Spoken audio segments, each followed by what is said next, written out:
tai. Mă, tu, hai, tăi. Ăsta e a tăi, ăsta a tăi. Așa e. Păi asta ți-am zis, așa.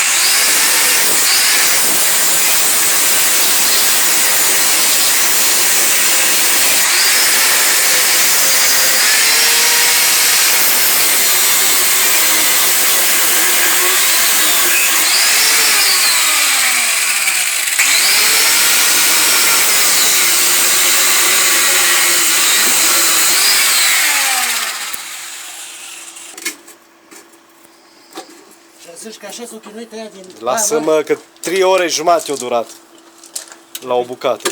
Nu mai întâlnit, nu mai văzut din astea niciodată. Ce nu mai spuna să Da, n-am știut, mă. îți explic? Da, lasă-i să învețe pe pielea lor.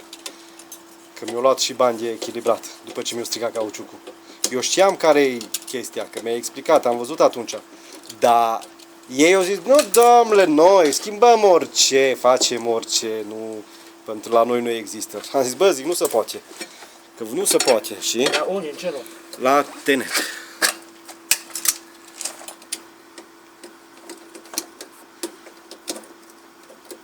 Hai să vezi până când a rupt talonul cum a fost. Știi că eu tăia cauciucul și după aceea au ajuns acolo cu dalta și cu hai să las.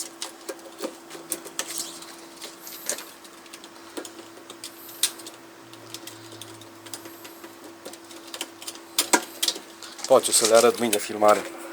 Știi? Să vadă cum.